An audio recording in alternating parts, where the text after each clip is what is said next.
beautiful rub route underneath between Brendan Rice and Mario Williams. Brendan Rice, the son of Jerry Rice, showing you he knows how to get skinny, gets the first down. Caleb Williams, once again, just being the point guard, delivering from the pocket. It looks like USC doesn't have that much rust. All right, we're talking JUJU. We're talking Notre Dame, and we're talking LSU here on Student Body Right USC podcast. Welcome to the Put on Waivers Media Group, home of the Put on Raiders podcast and the Student Body Right podcast. This is your place for the best breakdowns and the best insight for those who fight on and bleed silver and black. Now, here are your hosts, Dwayne Douglas and Ryan Holmes. And welcome everybody to the glorious episode of the Student Body Right USC podcast. I'm your host, Dwayne Douglas, and as always, I am podcasting off the beautiful shores of the Pacific Ocean. Beautiful day out here in Southern California. PORSPR is my Twitter handle, so catch me there.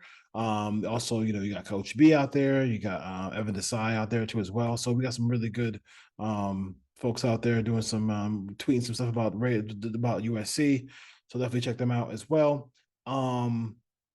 Like, subscribe, all those good things to the podcast. We appreciate all that content. So keep that coming. Let's just start off with, so this show had just kind of like, I had an agenda, and then now I gotta address some stuff because people have been talking on Twitter, tweeting. So the show changed dramatically. But let's just start with the JUJU thing. JUJU talked about, he's talking to people, talking to On3, obviously talking to 24/7. And I think one thing that I just want to address real quick about is this whole thing with 24/7. It just like the only thing that I have an issue with is that USC has a really like here's the thing. It's Los Angeles, it's USC, it's eyeballs. You're going to get people to engage with you because you're talking about USC. And USC is one of the biggest brands in college football. So I get it. JUJU is great. JUJU has a lot of talent. JUJU is special. And if he doesn't come to USC and he flips to Georgia or flips somewhere else, then obviously people will be heartbroken. But to me, as much as I love JUJU, and I think he is a day one freshman all the way to he's eligible for the NFL draft type guy.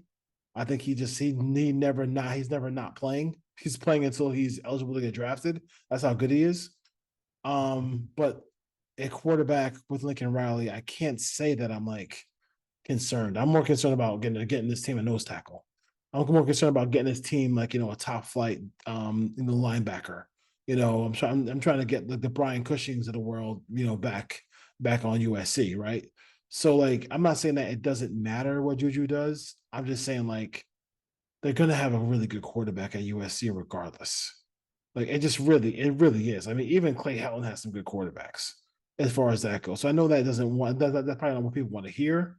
I think also with Coach B said it over and over again. Like when they advise high school players, they tell them to go take every single trip and go ahead and take those trips. Like, go ahead and take that trip, cousin. Like, go ahead and be 17, 18 years old. There's nothing wrong with that. You only can do that once. Like this whole thing where you're able to take care of family and do all these things like he's talking about it because you live in this NIL world. Like, what is the big deal if he goes out there and does that? Like, I don't have a big deal with it. Now, like if he flips, then if he flips to me, if he flips to Georgia, like Georgia's a perennial winner. If he flips to Colorado, Colorado has been a losing,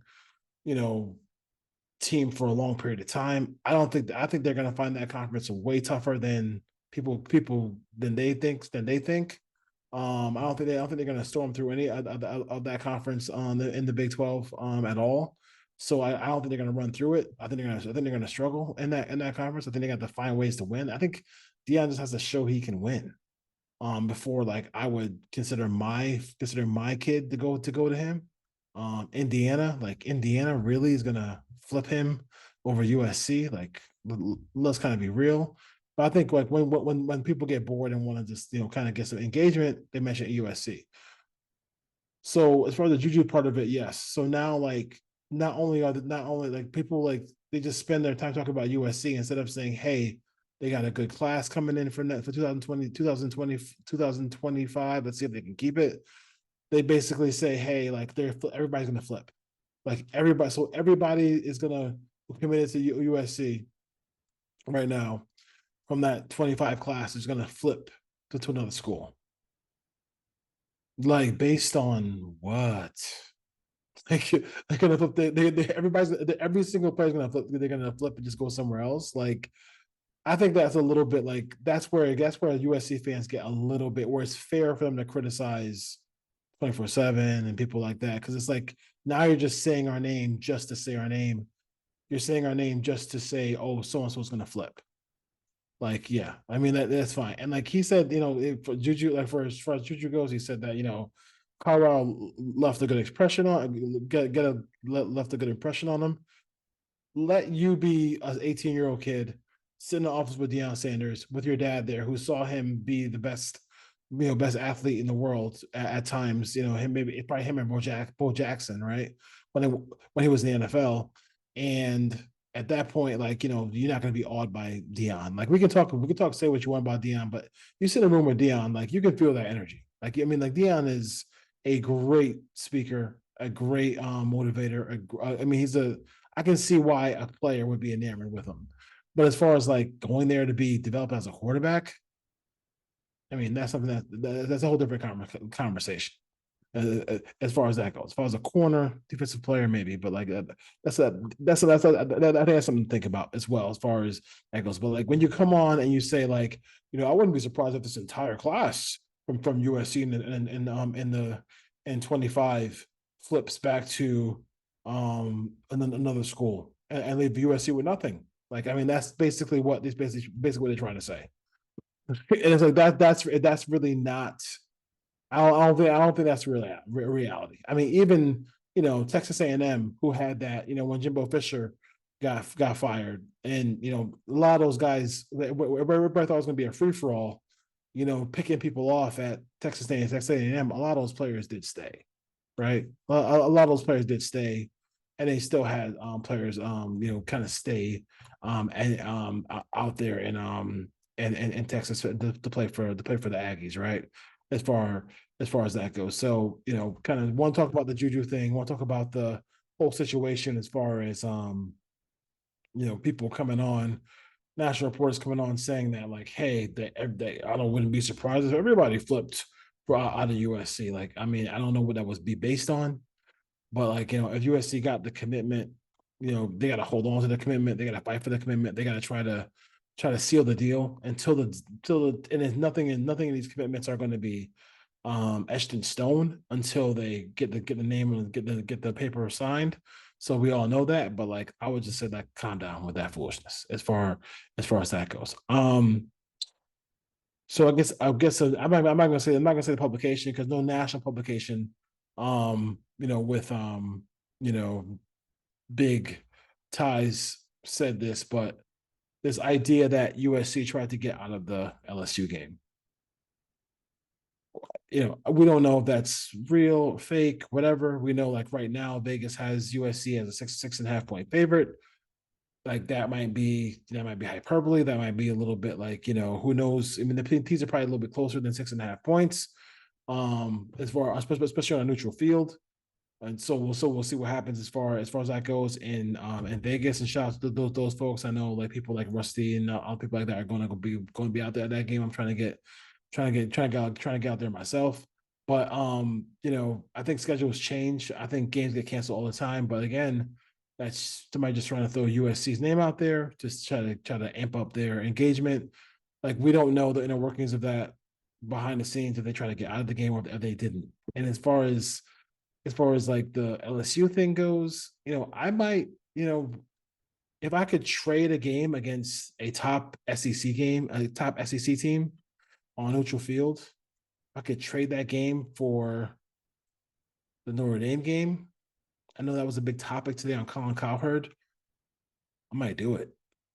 I feel like you get more. I think the way the SEC is looked at, you get more, pat on the back. You get more, juice in the in the rankings and in the votes and stuff like that if you beat an SEC team. I mean, it's good as Notre Dame is and can be at times. Like, I don't think you get that kind of juice when you beat Notre Dame like you do if you beat LSU, if you beat Alabama, if you beat Georgia. You know, I mean, if we could play Georgia in 2027, like, you know, a season opener, USC, Georgia, and you took Notre Dame off the schedule, I, I don't know, man. I kind of like, even if you lost that game on a last second field goal, wouldn't that give you more juice with voters and people who put the playoffs together than if you play Notre Dame, who plays in no conference and plays by themselves? Like, you know what I mean? Like, that's like something to think about. Like, you know, I am not. I tell you, with the way NFL college football is right now, I personally am not against making like not. I'm not thrilled about playing Notre Dame all the time. I'm just not. If they were in the Big Ten, if they were in a conference, like they were in the ACC or in the, it'd be a little bit more. Like, the juice is just not there for me. I mean, obviously, I love beating them because I hate, because it's that rivalry that I hate, whatever. But for the most part, man, like, this conference is that USC is playing in now is tough enough.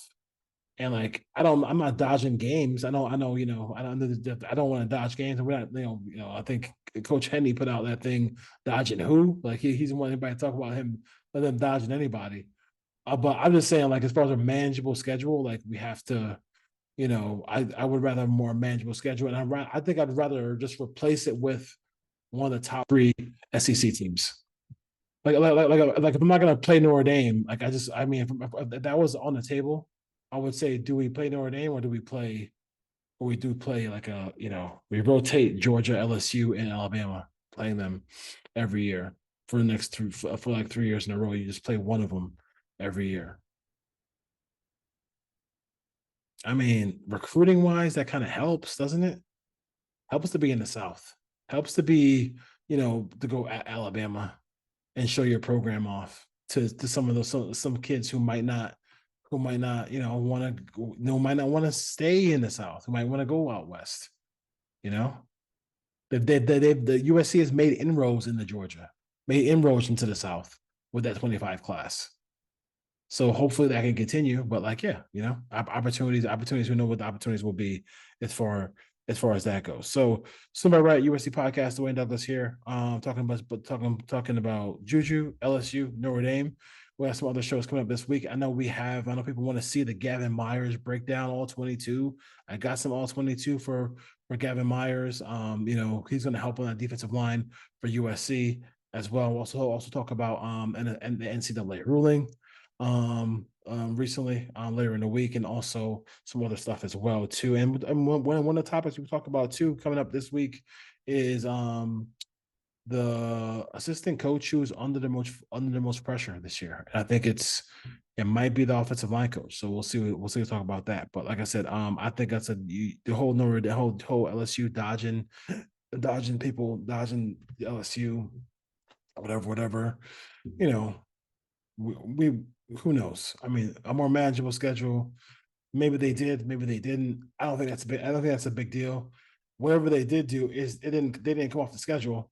So it doesn't matter. They're playing a really good team coming up and to kind of start the season off at Allegiant Stadium against LSU. So we'll see in the kickoff classic. We'll see what happens there as far as that goes. All right, Student Body Right, USC podcast. Got some great shows for you coming up. Took a little bit of a hiatus, but now we're back on a regular schedule for you guys as well. So take care. Deuces.